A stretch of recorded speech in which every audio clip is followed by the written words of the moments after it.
J'ai eu une relation secrète avec Alex Thomas pendant 5 ans et je l'ai séduit d'innombrables fois. Même quand je me suis tenue nue devant lui, avec des oreilles de lapin sur la tête, il m'a simplement couverte d'une couverture de peur que j'ai froid. J'ai cru que c'était la retenue d'un chef de la mafia, qu'il voulait garder notre première fois pour la nuit du mariage, mais 1 mois avant la cérémonie, il a secrètement organisé le plus grand feu d'artifice de la ville pour fêter l'anniversaire de son ami d'enfance. Ils se sont enlacés devant tout le monde, ont mangé le gâteau ensemble, puis sont entrés dans un hôtel pour couple. Quand je les ai vus quitter l'hôtel ensemble le lendemain matin, j'ai compris qu'Alex n'était pas réservé ni froid, il ne m'aimait tout simplement pas. En sortant de l'hôtel, j'ai appelé mes parents. Papa, Alex et moi, nous nous sommes séparés. J'accepte d'épouser le fils de la famille des Laurent. Mon père a été stupéfait. Mais tu ne te mets pas à la folie, Alex? Comment avez-vous pu rompre? J'ai entendu dire que le fils de la famille des Laurent ne pouvait pas avoir d'enfants. Toi qui aimes tant les enfants, comment feras-tu sans les tiens? J'ai répondu d'une voix lasse. Ce n'est pas grave, je pourrais en adopter beaucoup. Mon père a été bouleversé. Tu ne le sais pas? Louis Laurent a eu un accident de voiture l'année dernière. Il a eu les nerfs du bas du corps endommagés et il a perdu sa fertilité. Si tu l'épouses, tu risques de vivre comme une veuve. Ma main qui tenait le téléphone a violemment tremblé. Vivre comme veuve, ce n'était pas grave. Papa, maman, j'ai déjà pris ma décision. Dans 3 jours, je rentrerai pour me fiancer avec Louis. Quoi qu'il arrive, bon ou mauvais, je l'accepterai. Après ces mots, j'ai raccroché directement. Je savais que mes parents m'aimaient, mais ils ne savaient pas à quel point Alex m'avait blessé. Pendant ces 5 années, j'ai essayé à maintes reprises de me rapprocher de lui, mais Alex m'a toujours refusé. J'ai même douté de moi, me demandant si je n'étais pas assez séduisante, pas assez attirante pour lui. J'ai fini par me consoler en pensant qu'il voulait simplement garder notre première fois pour la nuit du mariage. Mais maintenant, j'ai compris que ce n'était pas parce que je n'étais pas assez bien, c'était parce qu'il aimait déjà une autre femme. Je suis rentrée dans la villa où j'avais vécu 5 ans avec Alex. Pendant ces 5 années, je lui ai donné tout mon amour. Il était le seul dans mon cœur, même si notre amour devait rester caché. Mais hier, pour notre 5e anniversaire, il avait réservé du champagne et des roses pour fêter l'anniversaire d'une autre femme. À travers la foule,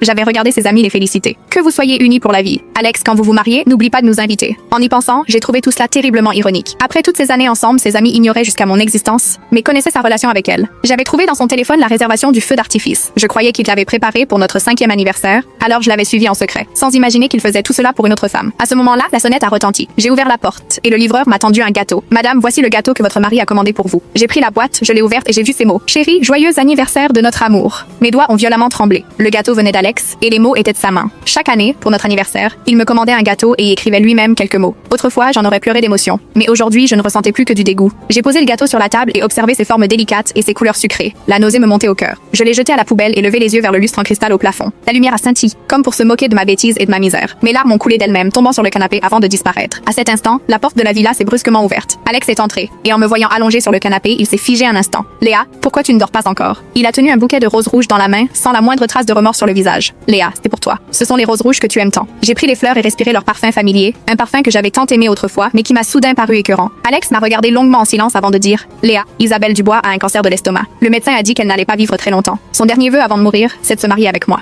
Alors, il s'est arrêté un instant avant de poursuivre. Dans 3 jours, je vais me fiancer avec elle. Tu es toujours si compréhensif, tu me comprendras, n'est-ce pas? Je l'ai regardé et je l'ai trouvé terriblement étranger.